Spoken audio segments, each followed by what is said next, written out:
I've started this new study in engaging well in the Christian, living the Christian life, and understanding that we face a lot of temptation. It comes in lots of different faces. And the series, I'm calling it Overcomers. Paul talks about how we are more than conquerors in Romans. And I don't often feel like I'm an overcomer or a conqueror, but we see that in the Christian life that engaging in temptation is not so much an issue of frontally attacking that temptation and saying, see, I've won, but displacing it with the good in our lives. It's not simply refraining from doing something bad, but instead turning to do what is right and proper in the moment.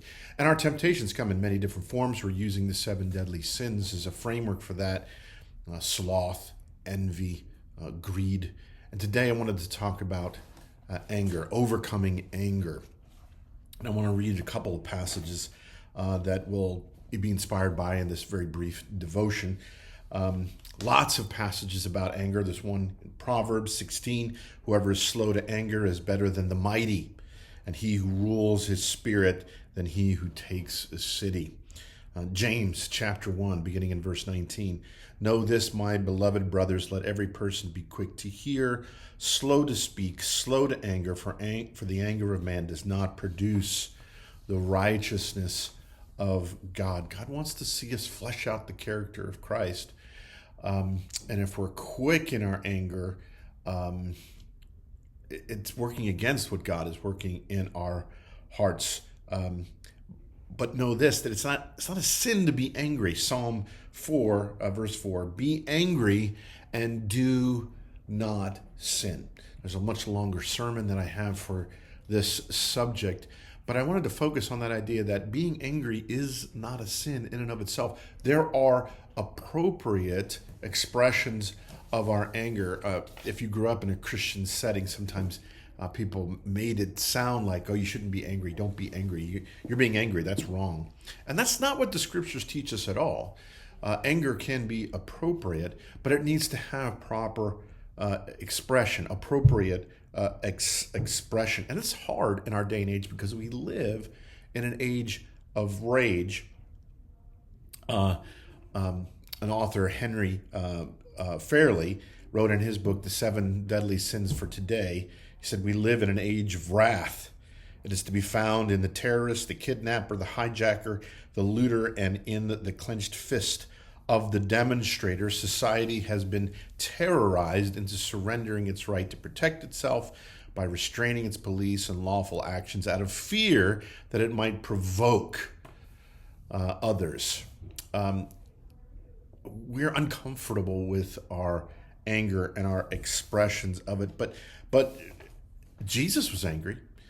We see very powerfully in John chapter 2, where he goes to the temple and he sees the temple's a place of sacrifice, and people saw an opportunity to make money, so they set up little shops so they could sell birds for sacrifices. And of course, it's a lot like selling hot dogs at a baseball stadium. They're the only game in town, so you got to pay whatever they're asking for.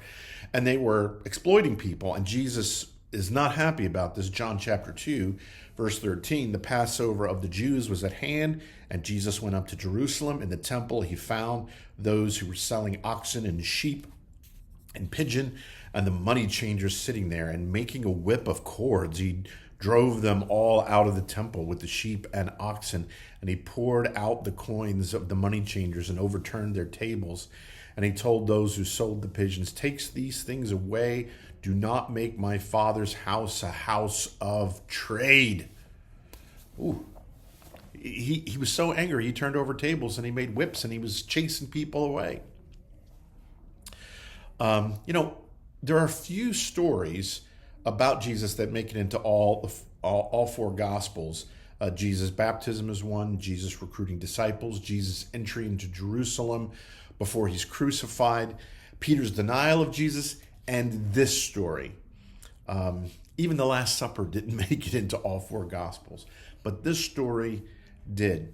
The fact that you are angry about something is not evil. Being angry isn't necessarily a sin. And there's an appropriate expression of anger, and it can be constructive. It can be a loving effort to undo injustice, which means restoring relationship. It means moving towards each other. Sometimes that means, engaging somebody, saying, "Hey, I think we're missing each other here." Sometimes, "Whoa, this was hurtful and destructive behavior. You need to stop."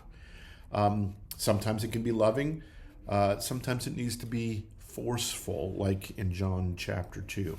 But there can be inappropriate expressions of anger, and we need to be examining our own hearts and our own actions.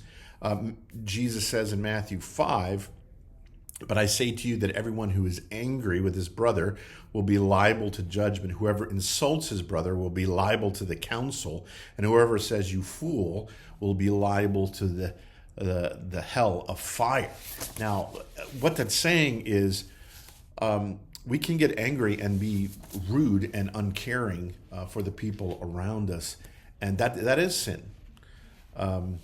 Being insulting, name calling, fool in the scriptures has a very specific kind of meaning other than just a general insult in relation to God. It's only the fool that says there is no God. It's someone who's spiritually blind and cut off from God, and they act in self-destructive ways. It means they're a danger to themselves and to other people. They're dismissive of their own humanity. So it's a harsh judgment to be called a fool.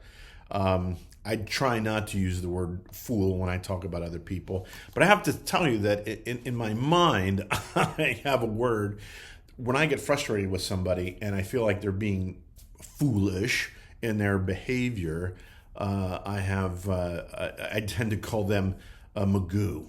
And maybe you remember from years ago that cartoon, Mr. Magoo, where he's a blind, bumbling idiot walking through life, causing all kinds of trouble around him, and it captures my contempt. I think it's funny in my head when I call somebody a Magoo, but it's wrong. It's a sign of maybe deep-seated and smoldering contempt, and it cuts me off from that person.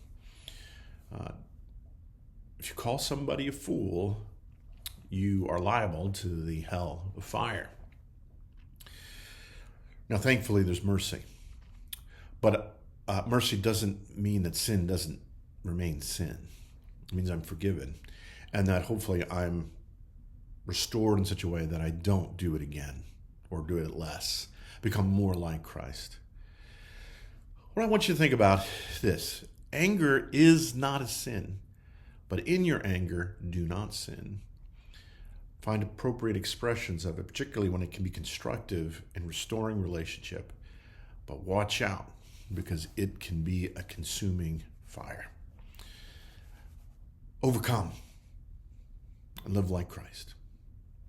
Blessings on you all.